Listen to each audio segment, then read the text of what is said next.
नमस्कार दोस्तों, पिछले वीडियो में हमने राजस्थान के इतिहास के विभिन्न पुरालेखीय स्रोतों के बारे में पढ़ा। अब उससे आगे राजस्थानी भाषा लिखित पुरालेख सामग्री। राजस्थानी भाषा लिखित पुरालेख सामग्री में महाजनी, मौड़ी, हाड़ौती, मेवाड़ी आदि लिपि में लिखित राजस्थानी भाषा के परवाने, खरीते, अर्जियां, चिट्ठियां, पानड़ी ऐसे फुटकर पत्र हैं जिनमें राजस्थान के शासकों, अधिकारियों, ग्राम कर्मचारियों आदि का पारस्परिक व्यवहार स्पष्ट होता है।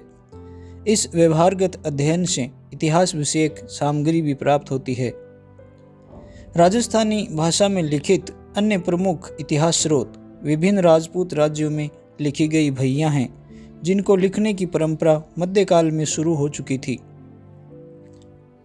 इन भैयों को लिखने की प्रथा कब से आरंभ हुई, इसका सही समय बतलाना कठिन है, किंतु सबसे प्राचीन बही जो प्राप्त होती है वह राणा राज सिंह 1652 से 1680 ईस्वी के समय की है।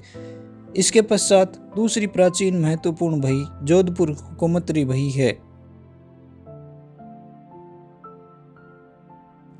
प्रथम बही राणा राज सिंह के काल में मेवाड़ राज्य के परगनों की स्थिति, उनकी वार्षिक आमदनी तथा अन्य प्रकार के हिसाब किताब की है। दूसरी बही मुगल बादशाह शाहजहां की बीमारी से औरंगजेब की मृत्यु तक महाराजा जसवंत सिंह के संदर्भ में कई राजनीतिक, सामाजिक, आर्थिक स्थितियों का उल्लेख करती है। इस प्रकार 17वीं शताब्दी के राजस्थान को जानने में दोनों बहियां अत्यंत महत्वपूर्ण हैं। जिन भैयों में राजपूत शासकों की दैनिक चर्या का उल्लेख रहता था उन्हें हकीकत भैया कहा जाता था। पट्टा भैया, पट्टा का अर्थ होता है घृति जो प्रदत्त की हुई हो, और ऐसी प्रदत्त जागीर, जमीन, खेत, द्रव्य, रुपया पैसा अथवा राज्य इच्छानुसार भवन किराया, राज्य चुंगी दान और लागत का अंश आदि होती थी। यह प्रदत्तियां पत्राधिकार अथवा ताम्रपत्र द्वारा प्रदान की जाती थी। इनकी प्रतिलिपियां पट्टा भैयों में अंकित होती थी। इस तरह पट्टा और पट्टा भैयों से राजनीतिक, आर्थिक और सामाजिक स्थितियों पर विस्तृत प्रकाश पड़ता है।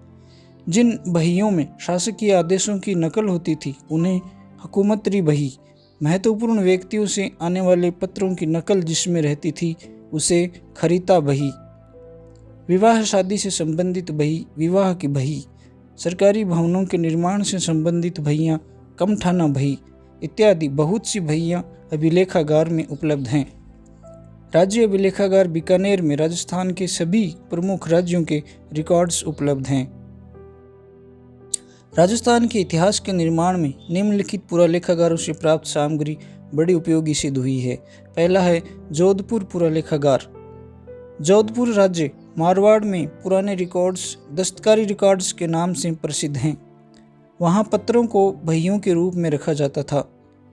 इन भैयों के अनेक प्रकार हैं, जैसे ओहदा बही, फुटकर बही, पट्टा बही, प्याऊ बही, हकीकत बही, खास रुका बही, खरीता बही आदि।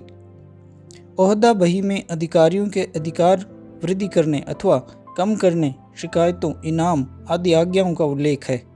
पट्टा बही में राजस्थान के सभी राजपूत राज्यों के अनुरूप भूमि पट्टों की मूल प्रतियां विद्यमान हैं। इन भैयों से जोधपुर के शासकों की धार्मिक सहिष्णुता, उदारता, दानप्रियता का पता चलता है। ब्याऊ भैयों से राज परिवारों के विवाह संबंधों पर प्रकाश पड़ता है। हकीकत भैयों से राजपूत नरेशों के कार्यों, यात्राओं आदि की जानकारी मिलती है। इनसे राजनीतिक, सामाजिक, आर्थिक, धार्मिक विषयों का दैनिक तिथिवार वर्णन प्राप्त होता है। हाथ बही में शासकों के निजी संस्मरणों, गुप्त मंत्रणाओं और धार्मिक कार्यों का उल्लेख है। इन भैयों में सामाजिक, आर्थिक इतिहास के साथ साथ सांस्कृतिक इतिहास की सामग्री संग्रहित है। उदाहरणार्थ विक्रम संवत 1837 की एक भई में गंगा शोरू द्वारा राज परिवार हेतु गंगा जल की कावड़ पहुंचाने तथा उसके लाने की मजदूरी के रूप में 30 रुपये व्यय किए गए थे इत्यादि।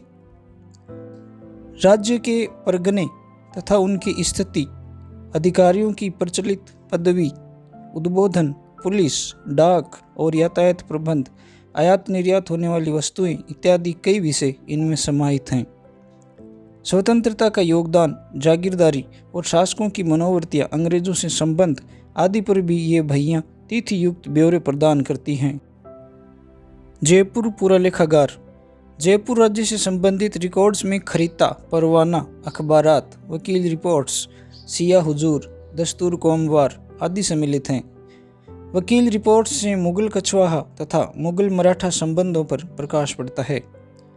खरीता नामक पत्रों से जयपुर नरेशों की नीति, उनके मुगलों से संबंध आदि के बारे में जानकारी मिलती है। सिया हजूर में उन खर्चों का उल्लेख है जो राज परिवार की आवश्यकताओं से संबंधित थे। यह खुले पत्रों में लिखी वार्षिक बंडलों के रूप में बंधी हुई है। विक्रम संवत 1735 से विक्रम संवत 2006 तक इनमें राजसी वस्त्राभूषणों, त्यौहार पर्वों आदि का वर्णन है। इसी प्रकार दैनिक कार्यों का लेखा जोखा प्रस्तुत करने वाली बहियों में ताजी रिकॉर्ड बहियाँ मुख्य हैं। यह ढूंढाड़ी लिपि में लिखी हुई है। 18वीं और 19वीं शताब्दी के इतिहास को प्रस्तुत करने में सहायक है। पोतदार रोजनामचा, पीढ़ा रोजनामचा जयपुर शहर के नियोजन तथा लागबाग पर प्रकाश डालते हैं। 32 खंडों में वेष्टित राजलोक के विस्तृत आर्थिक रिकॉर्ड, दस्तूर कोमवार से विभिन्न कौमों के प्रमुख व्यक्तियों को जयपुर के शासकों की ओर से दिए जाने वाले पुरस्कारों, सम्मानों आदि के बारे में जानकारी मिलती है। यह रिकॉर्ड तोजी रिकॉर्ड पर आधारित है। इनसे जातियों, व्यवसायों, विशिष्ट सुविधाओं आदि का ज्ञान भी प्राप्त होता है। दस्तूर उलामल से भी सामाजिक स्थितियों पर प्रकाश पड़ता है। वहीं उनसे भूराज के मूल्य, लागबाग की जातिगत वसूली आदि, कृषि और पंचायत व्यवस्थाओं की जानकारी भी मिलती है। कपट द्वारा पत्रों से भी सामाजिक धार्मिक परिस्थितियों के साथ राजनीतिक आर्थिक व्यवहारों का दिग्दर्शन होता है। न्याय सभा अथवा सिंह अदालती पत्रों से जयपुर राज्य की न्याय व्यवस्था, अपराध, दंड तथा सुधारों की कार्यवाहियों का अध्ययन किया जा सकता है। निरख बाजार रिकॉर्ड 1760 से 1815 ईस्वी कस्बों, परगनों का बाजार भाव मालूम करने के लिए उपयोगी है। कोटा अभिलेखागार, कोटा राज्य से संबंधित रिकॉर्ड्स में अनेक बस्ते मिले हैं जिनमें अनेक पत्र हैं। इन पत्रों से राज्य की आय, विभिन्न प्रकार के करों, दैनिक प्रशासन आदि के बारे में जानकारी मिलती है। यह रिकॉर्ड्स 17वीं शताब्दी से 20वीं शताब्दी तक की राजकीय गतिविधियों का विवरण प्रदान करते हैं। इनमें मेहमानी बही विक्रम संवत 1841 से 44, मिजलिस खर्च बही विक्रम संवत 1730, मामलिक खर्च इत्यादि बहियाँ, कपड़ों की किस्म, उनके मूल्य, कोटा के दरवाज़ों के निर्माण तथा मरम्मत और महलों व बागों के रख रखाव निर्माण का हिसाब बतलाती हैं। इसके अतिरिक्त कोटा के शासकों का मुगल और मराठों से राजनीतिक, सामाजिक, आर्थिक संबंधों का विस्तृत वर्णन भी उपलब्ध होता है। चौथा है बीकानेर अभिलेखागार। बीकानेर राज्य से संबंधित रिकॉर्ड में अनेक भैयाँ तथा फाइलें मिली हैं। पटाका भैयाँ विक्रम संवत 1624 से 1800 तक राज्य के राज का हिसाब बतलाती हैं। इसी क्रम में आर्थिक विवरण प्रस्तुत करने वाली भइयों में पट्टा भई, रोकड़ भई, ऋण भई, हौसल भई, ब्याज भई, कमठाना भई आदि मुख्य हैं। इन भइयों से राज्य की आर्थिक स्थिति के साथ साथ मुद्रा मूल्यांकन, कृषि की दशा, प्रजा की दशा, मजदूरी, बाजार मूल्य, जातियों का सामाजिक और आर्थिक स्तर आदि कई विषयों का ज्ञान होता है। ब्याज भइयों से ब्याज की विभिन्न दरों की जानकारी मिलती है। ग्राम व्यवस्था, किसानों की स्थिति, आवागमन के साधन और किराया आदि पर प्रकाश डालने वाली बहियों में कागदों की बही, जैतपुर बही, राजपूत जागीरदारी शासकों तथा मुस्लिम शासकों से विवाह आदि सामाजिक संस्कारों का उल्लेख करने वाली ब्याव बही सामाजिक इतिहास के संदर्भ में अत्यंत उपयोगी है। उदयपुर अभिलेखागार। उदयपुर राज्य से संबंधित रिकॉर्ड में देवस्थान का रिकॉर्ड, सिलाई खाना का हिसाब दफ्तर के कागजात आदि सम्मिलित हैं। इनसे तत्कालीन सामाजिक, धार्मिक तथा आर्थिक स्थिति के बारे में जानकारी मिलती है। अगला है राष्ट्रीय अभिलेखागार दिल्ली। राष्ट्रीय अभिलेखागार दिल्ली में राजपूत राज्यों से संबंधित रिकॉर्ड उपलब्ध है, जिससे अंग्रेजों के साथ राजपूत शासकों की हुई संधियों, आंग्ल राजपूत संबंधों आदि की जानकारी मिलती है। अंग्रेजी भाषा में लिखी अथवा छपी हुई राष्ट्रीय सामग्री राष्ट्रीय अभिलेखागार नई दिल्ली में संकलित है। यह सामग्री 3 भागों में विभाजित है। Records of the foreign and political department. In records में दफ्तरी पत्र व्यवहार है, गवर्नर जनरल तथा उसकी काउंसिल के सदस्यों द्वारा प्रस्तावित प्रस्ताव, स्मरण पत्र, मांग पत्र आदि का लेखा और गवर्नर जनरल के एजेंटों तथा विभिन्न रजवाड़ों में नियुक्त पॉलिटिकल एजेंटों के प्रशासनिक, अर्ध प्रशासनिक इत्यादि पारस्परिक पत्र व्यवहारों का संकलन इस श्रेणी में रखा हुआ है। दूसरा है राजपूताना एजेंसी रिकॉर्ड्स। इस रिकॉर्ड में राजा महाराजाओं और पॉलिटिकल एजेंटों के मध्य की प्रशासनिक कार्यवाहियों, पॉलिटिकल एजेंटों का एजीजी और गवर्नर जनरल के मध्य राजपूताना संबंधी सामाजिक आर्थिक सुधारों के प्रति की गई कार्यवाहियों, राजनीतिक परामर्शों के साथ साथ एजेंटों की डायरियां आदि विषयों को संकलित किया हुआ है। यह रिकॉर्ड्स जहां राजस्थान के 18वीं से 20वीं शताब्दी तक राजनीतिक स्थिति का ब्यौरा प्रदान करते हैं, वहीं दरबारी आचरण, जागीरदारों के पारस्परिक मतभेद, सामाजिक कुरीतियों एवं आर्थिक व्यवस्थाओं को भी प्रस्तुत करते हैं। तीसरे हैं विविध श्रृंखलाबद्ध रिकॉर्ड्स। यह रिकॉर्ड विविध विषयों के वे संकलित पत्र हैं जो यात्रा विवरण, याददाश्तों, पुरस्कार, सम्मान आदि का हवाला। ऐतिहासिक साहित्य। राजस्थान के ऐतिहासिक स्रोतों के अंतर्गत साहित्यिक कृतियों का एक विशेष महत्व है। हमें संस्कृत, राजस्थानी और हिंदी भाषा में अनेकानेक रचनाएं उपलब्ध होती हैं जो अपने समय की राजनीतिक, धार्मिक, सामाजिक, आर्थिक और सांस्कृतिक जनजीवन की व्यापक जानकारी देती हैं। इन कृतियों का मुख्य उद्देश्य कुछ भी रहा हो, किंतु इनकी ऐतिहासिक स्रोत के रूप में उपयोगिता निर्विवाद है। इन साहित्यिक स्रोतों को हम निम्न भागों में विभाजित कर सकते हैं। संस्कृत साहित्य, राजस्थानी साहित्य, हिंदी साहित्य, फारसी साहित्य और विदेशी यात्रियों के वृत्तांत। संस्कृत साहित्य।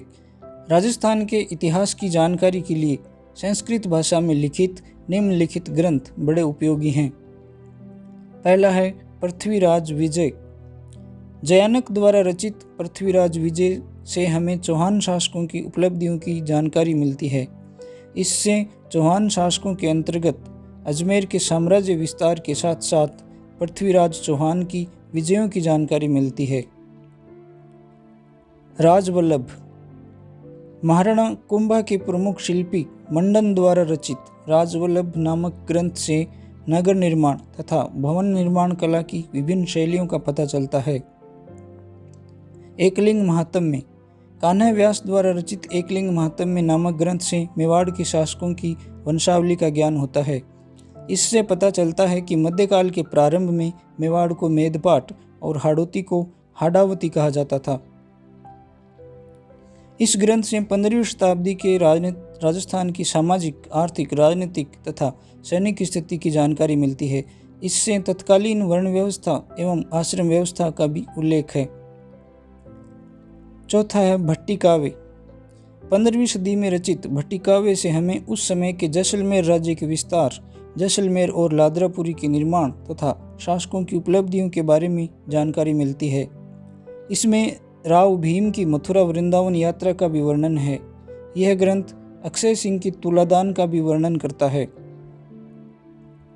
राज विनोद। बीकानेर नरेश कल्याणमल के आदेश से सदाशिव द्वारा रचित राज विनोद नामक ग्रंथ से हमें बीकानेर वासियों के सामाजिक जीवन, रहन सहन, रीति रिवाज, आमोद प्रमोद आदि की जानकारी मिलती है। इससे उस समय की सैनिक एवं आर्थिक स्थिति की भी पर्याप्त जानकारी मिलती है। वंशोत्कीर्तनम काव्यम। इस ग्रंथ की रचना बीकानेर राज्य के मंत्री करमचंद जयसोम ने की थी। इस ग्रंथ से हमें बीकानेर राज्य का विस्तार, बीकानेर के शासकों की उपलब्धियों, दान पुण्य संबंधी संस्थाओं, उत्सवों, दशहरे आदि के बारे में महत्वपूर्ण जानकारी मिलती है। अमरसार। पंडित जीवाधर द्वारा रचित अमरसार ग्रंथ से हमें महाराणा प्रताप, अमर सिंह तथा करण सिंह की उपलब्धियों के बारे में जानकारी मिलती है। इस ग्रंथ के अध्ययन से हमें राजनीतिक इतिहास के अलावा उस युग में प्रचलित विभिन्न मिठाइयों, उस समय के लोगों के रहन सहन, आमोद प्रमोद, दास प्रथा, सैनिकों की वेशभूषा, मल्लयुद्धों, जानवरों की लड़ाइयों आदि के बारे में भी जानकारी मिलती है। जगत सिंह काव्य। इस ग्रंथ की रचना रघुनाथ ने की थी। इसमें मेवाड़ के महाराणा जगत सिंह प्रथम की उपलब्धियों का उल्लेख है। अमर काव्य वंशावली।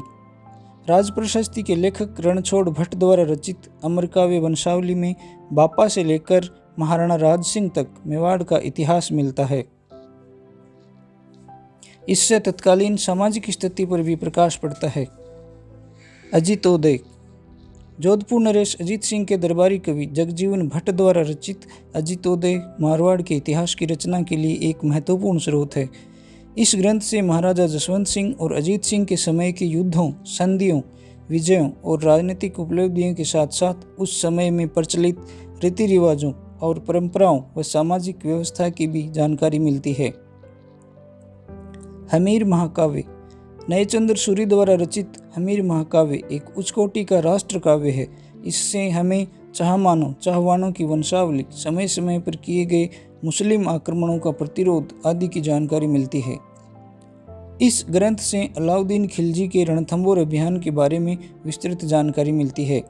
इससे रणथंबोर के चौहानों द्वारा रणथंबोर की सुरक्षा के लिए किए गए संघर्षों का विवरण मिलता है। राजरत्नाकर। सदाशिव द्वारा रचित ग्रंथ राजरत्नाकर से महाराणा राज सिंह तक मेवाड़ के राजनीतिक इतिहास की जानकारी मिलती है। महाराणा राज सिंह की सांस्कृतिक उपलब्धियों के लिए ये ग्रंथ बड़ा उपयोगी है। इसी प्रकार अन्य बहुत सी रचनाओं से हमें उस युग के राजपूत राज्यों के बारे में विविध प्रकार की जानकारी मिलती है। अगला साहित्य है राजस्थानी साहित्य।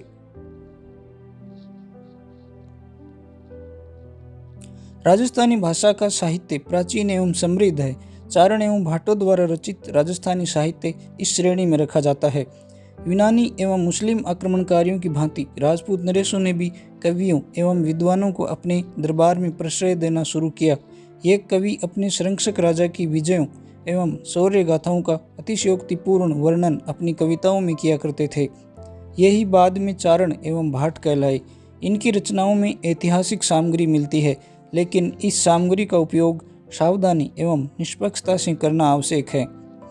9वीं शताब्दी से ही राजस्थानी भाषा की रचनाएं उपलब्ध होती हैं, जिनमें रासो साहित्य अधिक लोकप्रिय रहा। 16वीं शताब्दी के बाद राजस्थान के ऐतिहासिक गद्य के अनेक रूप देखने को मिलते हैं, जैसे ख्यात, वात, वंशावली, वचनिका आदि। ख्यात इतिहास को कहते हैं। वात में किसी व्यक्ति या जाति या घटना या प्रसंग का संक्षिप्त इतिहास होता है। ख्यात बड़ी होती है और वात छोटी। वंशावली में पीढ़ियां दी जाती हैं, जिनके साथ में व्यक्तियों का संक्षिप्त या विस्तृत परिचय भी प्राय रहता है। वचनिका ऐतिहासिक काव्य होता है। रासो साहित्य। 16वीं शताब्दी के पूर्व लिखे गए रासो साहित्य के अंतर्गत बिसलदेव रासो, पृथ्वीराज रासो, क्याम खां रासो आदि ऐतिहासिक दृष्टि से अधिक महत्वपूर्ण माने जाते हैं। रासो साहित्य से हमें तत्कालीन राजपूत राज्यों की राजनीतिक, सामाजिक, धार्मिक एवं सांस्कृतिक स्थिति के बारे में उपयोगी जानकारी उपलब्ध होती है। रासो साहित्य में पहला है बिसलदेव रासो। बिसलदेव रासो नामक ग्रंथ के रचयिता नरपति नाल है विग्रहराज चतुर्थ उपनाम बिसलदेव के समकालीन थे। यह काव्य लगभग 2000 चरणों में लिखा गया है। इसमें 4 खंड हैं। बिसलदेव रासो में मालवा के राजा भोज, परमार की पुत्री राजमती तथा सांबर के राजा बिसलदेव के प्रेम प्रसंग का वर्णन है। इस वीडियो में बस इतना ही। आगे की जानकारी अगले वीडियो में। नमस्कार।